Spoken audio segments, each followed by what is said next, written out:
The NZB Yearling sales start on February 18 at Karaka and in Christchurch on the 20th and 21st. Beaudiene Breeding, Dave Kennedy joins me. Firstly, Dave, welcome.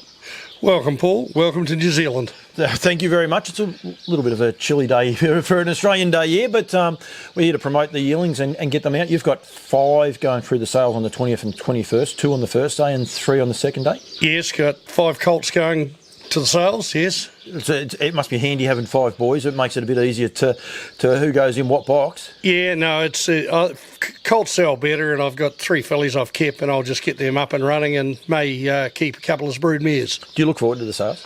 Every year, yeah. No, it's what we do. We breed for the sales, and yeah, love it. It's the atmosphere, the thrill of trying to get a horse to the top trainers at good money is always on the cards. Right, we'll highlight these 5 yearlings of yours first, but we'll have a little bit of a chat afterwards because you also wear the SBSR hat as well, being the president. So you will we'll discuss on those things in a second afterwards. But we'll start on these the horses, and we'll go in lot order if you like. Lot number 157 is the first one. This is a black colt, and a lot of people like the black colt. And there's also a better delight. So he ticks a lot of boxes. Even before you get to the dam, he's out of Galleon's cheer. Yes, no, he's a black colt, a very correct, neat fella. Not a big colt, but very athletic, great-natured, and yeah, he's just a really nice colt. He was and presents beautifully, stands up really nice, didn't he? Yeah, he does. Yeah, he's a clever colt. He's just, he is the complete package. Yep, absolutely. 172 is a bay colt. This bloke down by the seaside, out of a better's delight mare in Galleon's Pleasure. And timing can be everything when you try to sell horses at sales and all the rest. This bloke's a 3/4 to Treacherous Gal, and she's doing the right thing by you right at the minute, isn't she? Yeah, no, she's a lovely filly. Got tremendous speed and going very well.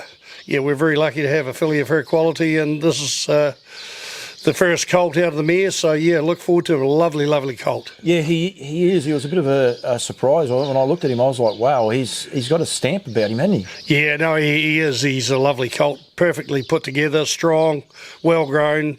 Good temperament. Yeah, no, he's just a nice colt. And Seaside's doing the job in America, and they're starting to do the job over here as well, which is exciting for everyone that's invested into him. Yeah, I think the Seasides are going to do a great job.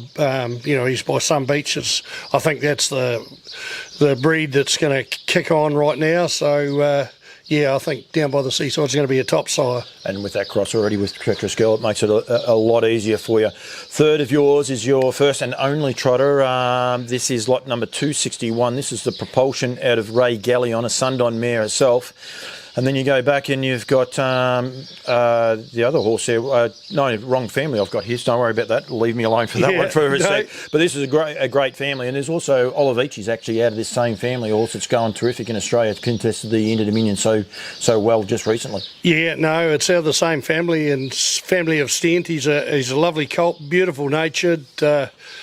I don't know about the propulsions, but if they're all like him and nature-wise... Well, he's a Muscle Hill son, so yeah. And that's just a tick. So, yeah, it's they've done an awesome job, on both sides, Australia and New Zealand and in America. So. And I see over in Europe, propulsion's doing a great job too. So, he's a nice colt. He is, and he presents nicely. You don't do a lot of trotters, Dave? I didn't do any trotters, but I've got 3 trotting mares now. So, I've got 2 out of Naomi and...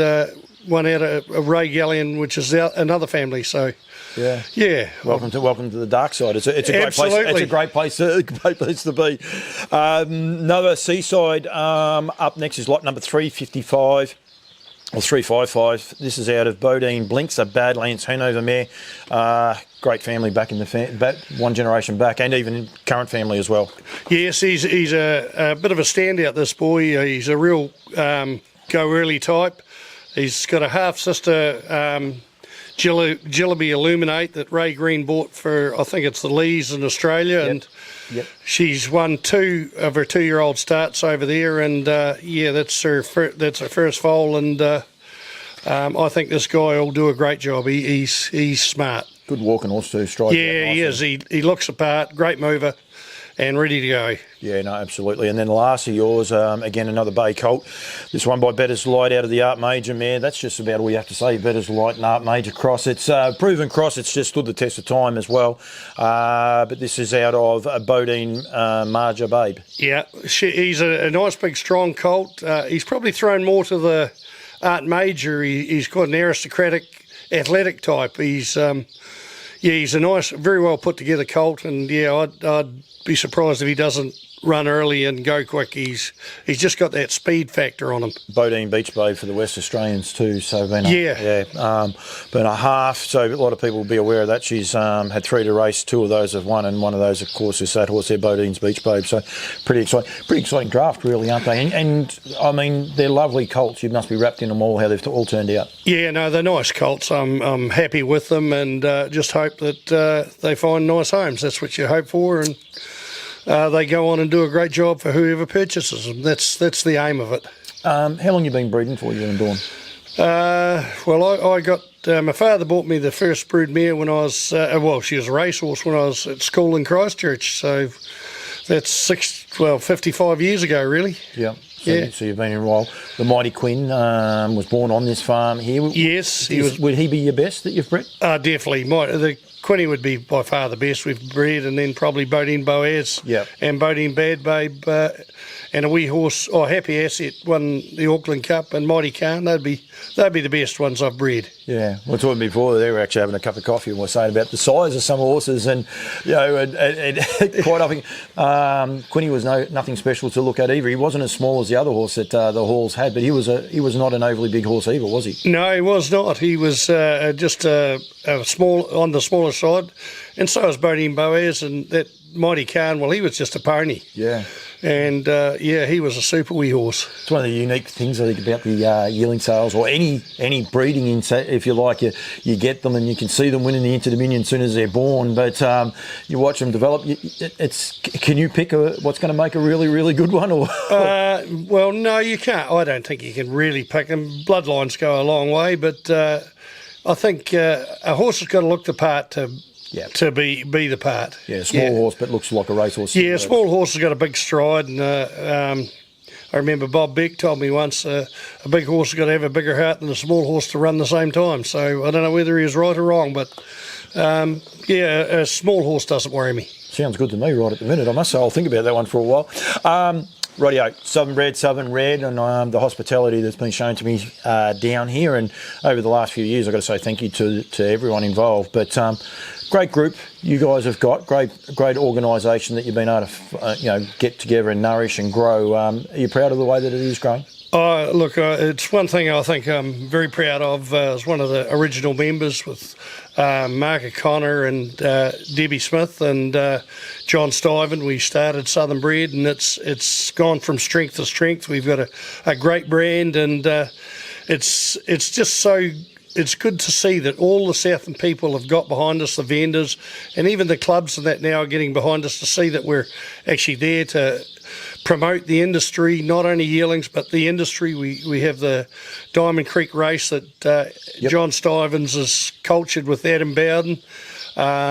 It's amazing group we've got and what we've achieved, and I think we're not finished yet. We've got a lot more to come from the group, and working together you can get things done. Quality too, and I've probably been associated for 4 years. I think it was probably the first time that I'd become aware, I suppose, of you guys. And one thing I've noticed, it's almost rotational. Someone will get the sale topper at this. It's not always the one farm. It sort of just rotates that little way around, but you guys all share the enjoyment when someone gets a good price for probably not a good price. When someone gets an exceptional price, everyone enjoys that camaraderie, if you like. Oh, absolutely. We're a tight group, and it's worked out well that everybody is shared around, and it's great to see it be shared around, because you don't want the same person getting the top money all the time, but it is nice to get a bite of the cherry. That's dead right. How many members? I'm not just too sure. There's a committee of about 8, but we must have about 40 members. Yep. Yeah. And that's terrific. And as you say, not just for the yearling sales, it's doing something because that race that you were saying there before, that's in late April, I think. Yeah, the Diamond Creek final for 2-year-olds is late April. So and it's we're getting more people targeting that race, which is great. It's now a Group 1 race. So. Do you know, look, are your numbers growing? Not necessarily your members, but your breeding numbers for Southern Bred Southern Reared. Have you noticed that they're continuing to grow? Or yes, they have been. They are growing, and what I like to see, we've actually got some young breeders coming in now, and they're investing in nice stock, and that's number one. I think the ability to get young breeders that are prepared to spend some money on nice mares and get them up and running and target the sales. It looks good for the future. Even new people. I actually was out and saw Ben and Tanya, Davey. They're first time selling a horse this year. So you're getting more new people, if you like, and more new fresh blood, and that part's got to be exciting. They bring lovely bloodlines, and they've got a history in the sport, but it is actually still officially their first time into the sale. Correct, yeah, and it's great getting people like that. And we've got Megan Reedy, she's a young vet in town. She's breeding from about 3 mares, so that's good. And getting these people to breed to nice stallions and producing nice articles, hopefully they get well paid. Yeah, that's what we want, and absolutely. The commitment from NZB as well. It all works together. Like Cambro was here earlier on today inspecting yours, but he's been out inspecting everyone's. It just worked out that me and him were able to get here both on the same day, but them getting around, they take their job seriously. Like I think James has already been down as well with Cam one other time, and they'll get down again one more time maybe, and then the bus tour as well. So they take the job seriously. Oh, they do, and we work well together. And to be fair, we're all in it for the benefit of the whole game, which is good. Cam and James and the team do a good job, and we try and pull our weight and try and advertise the sales with marketing our yearlings through SBSR and through, like yourself, Paul. I think the wider audience we've got, the better we are. Yeah, I agree. And I keep saying, I said that to you there before, I think Australia and New Zealand, that's what I'm trying to do, is make it almost Australasian instead of Australia and New Zealand. I'd rather everyone be in the same banner, and it's yearling sale time, and it doesn't matter what sale you're selling through or who you're with. The industry's better if we can produce better stock. Without a doubt. And better racehorses with longevity, and keep the racing product going. Yeah, no, I agree. I agree with you. We should be Australasian. We both need each other. Yep. We need a strong industry on both sides of the ditch. Otherwise, we get weak and we disappear. And I think the more we can push that, the better we'll be. Yeah, no, definitely. Tour. Grows legs every year, gets bigger and bigger. You feed them too well. I think that's your problem. They go out fishing when it's horrendous conditions, but the day before. But that's coming around fast. It's a highlight, I suppose, for a lot of the breeders down here. Oh, it is. It's great to have time with the trainers and the buyers, the prospective buyers, and entertaining them. And you've got that time, which is a social time, and it's great just connecting with all the people and catching up with them. So I think the tour is probably the best thing that we've ever done. Yeah, and get people to the sales, and almost whets that appetite a week out. Everyone's like, "Yep, it's sale week." Yeah, well, they see the yearlings right before the sales, so they can either give them a ticket across, and then they'll go and do the last prep on the final look on the last day of the sales, or the day before the sales, or the day of the sales. They can quickly shoot around and check them out, but they've already done the prelim and they know what they're looking at. Yep, and that's what we want. We want to get the message out there.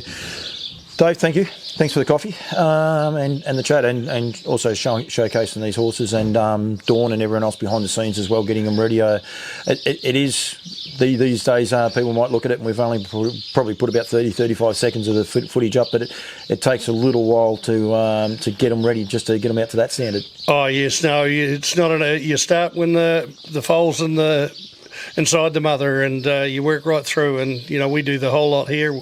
I AI the mares, and we wean the foals, do all the work ourselves, and I really enjoy it, and it is a team effort with Dawn and Shay and the sons, they all help out everybody. It's part and parcel of the team. It's a team effort, and it's an enjoyable time. No, Dave, thank you very much. SBSR, that banner will be across the bottom. You can get in touch with those guys, or you can ring Beaudiene. Beaudiene Breeding. Yeah, Beaudiene I was going to say Breeding. Bloodstock, but Beaudiene Breeding, you can get in touch with Dave direct, give him a call. The phone number's on the bottom of the catalogue, and as I said, he's selling on the 20th and 21st, but the sale starts on the 18th in Karaka. Some very, very high quality lots, and it's pretty exciting. It's pretty daunting sometimes when you start flicking through the catalogue, isn't it? Oh, it is. It's an amazing catalogue. There's some great horses there, and there'll be prizes and surprises, to be fair. Absolutely. Dave, thank you. Thank you very much, and all the best if I don't see you before it. Yeah, look forward to catching up with you at the sales, and great to have you in New Zealand. Thank you very much.